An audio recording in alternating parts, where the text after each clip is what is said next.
So this is my video for my final exam for cell biology, answering questions about the central dogma of molecular biology. So first we're going to start with what the central dogma of molecular biology is, which it talks about the genetic informational flow. And so this starts with DNA, and then it goes to RNA, and then it goes to protein. And so first we start with DNA being replicated, and then we go through transcription using DNA as a template to synthesize RNA, and then we go through translation to use RNAs to get protein. So the term central dogma was coined by Francis Crick soon after the finding of the double helical structure of DNA. And so that kind of gave us the key to understanding this flow of information. And so first it's important to talk about the RNAs. So we've got the RNA that is translated into a protein is an mRNA, and it carries the genetic message from DNA to the ribosomes where the protein synthesis actually occurs. Our RNAs are ribosomal RNAs, which are integral parts of the ribosome. And then tRNAs or transfer RNAs are the intermediaries that translate coded base sequences of mRNA and bring appropriate amino acids to the ribosome.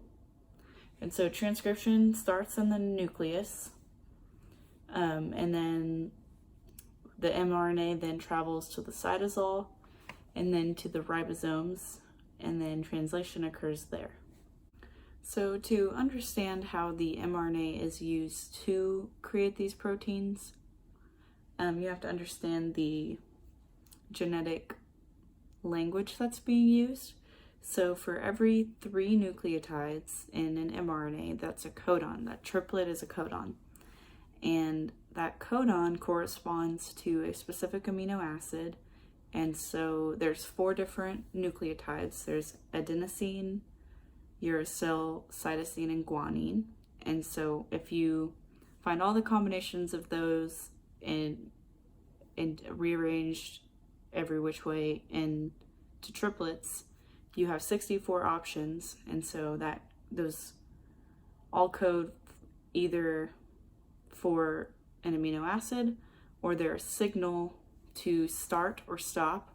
So the start codon is AUG, which also codes for the amino acid methionine, and then the others, there's many other amino acids, but the signals, the stop codons, are UAA, UAG, and UGA. So now I'm going to show you my drawing of transcription. It's a very general overview of what the process looks like. Okay, so first we're starting with transcription, and we've got our DNA strands right here.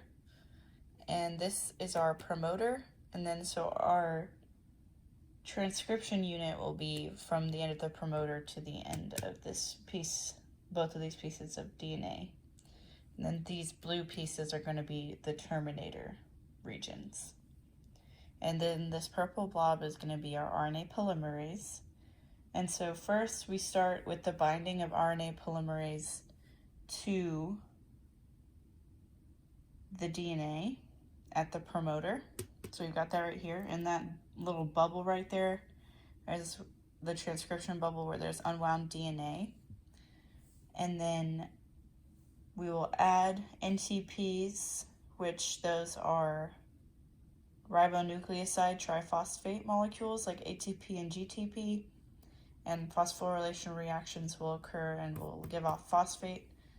And subsequent elongation of an RNA chain will occur, which you can see the red is going to be the RNA. So the RNA polymerase is going to move in the 3' to 5' direction, and so the RNA molecule is going to grow in the 5' to 3' direction.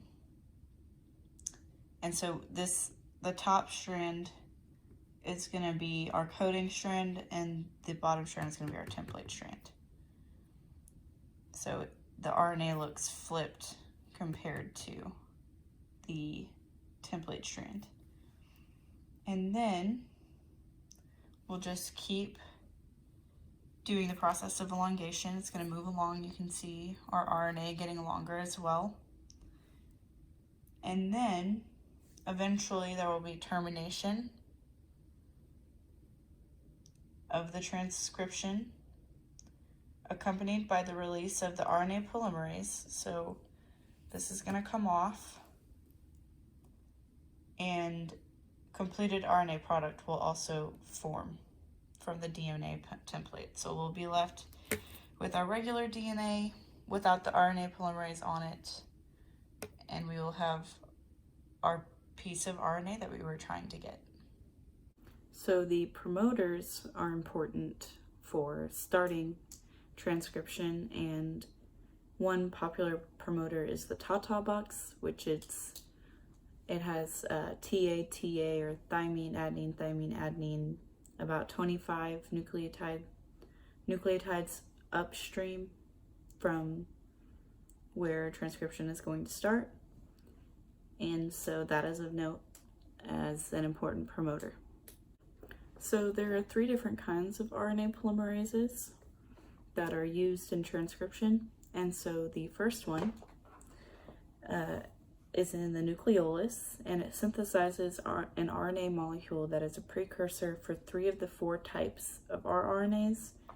So the 3 that it is a precursor for are the 28S rRNA, the 18S rRNA, and the 5.8S RNA. And then there's RNA polymerase 2, which is in the nucleoplasm, and it synthesizes the precursors of mRNA, and they're typically in discrete clusters, which are called transcription factories, and they represent the sites where genes come together to be transcribed. They also synthesize snRNAs, or small nuclear RNAs, that are involved in post-transcriptional processing, and they also synthesize microRNAs, which regulate translation and stability for specific mRNAs, so which in turn regulate the translation of certain genes. And then there's the third RNA polymerase, which is RNA polymerase 3, which is also in the nucleoplasm, and it synthesizes small RNAs like tRNA precursors and 5S rRNA. And so those are all important for eukaryotic transcription. Now I'm going to show you my drawing of translation. Once again, it's a very general overview of what the process looks like. So now we're going to go into translation. And let's talk about our translational machinery. We've got the large ribosomal subunit and the small ribosomal subunit. We've got a tRNA carrying the first amino acid that's going to be used to start our polypeptide chain. And on this is the UAC anticodon. And here is our piece of RNA. And we've got our AUG start codon. Our mRNA. And then we've got our stop codon, our UAG stop codon at the end. And it's orientated in the 5' to 3' direction. So first, we're going to start with initiation. And so during initiation, components of translational apparatus come together with an mRNA and a tRNA carrying the first amino acid binds to the start codon. So you can see right here the binding of that tRNA to the start codon. And then next we'll go into elongation. And during elongation, amino acids are brought to the mRNA and tRNAs and are added one by one to a growing polypeptide chain. So you can see we started with this one, and they keep coming and they join together, and we lose the tRNA. So it just keeps moving along. We're losing tRNAs, adding amino acids, creating a polypeptide chain. And this keeps going for a while. And then eventually we will get to termination. And during termination, a stop codon in mRNA is recognized by a protein release factor. So this is our protein release factor right here, this red bit. And the translational apparatus comes apart, releasing the completed polypeptide. So now some more details on translation. This includes ribosomes, which are responsible for that protein synthesis, mRNAs, which bring that information to the ribosome, tRNAs, which carry the amino acids and put them together to get a polypeptide chain. And there are amino acyl synthetases that connect the amino acids to those tRNAs, so that's important in getting those amino acids to the right spot.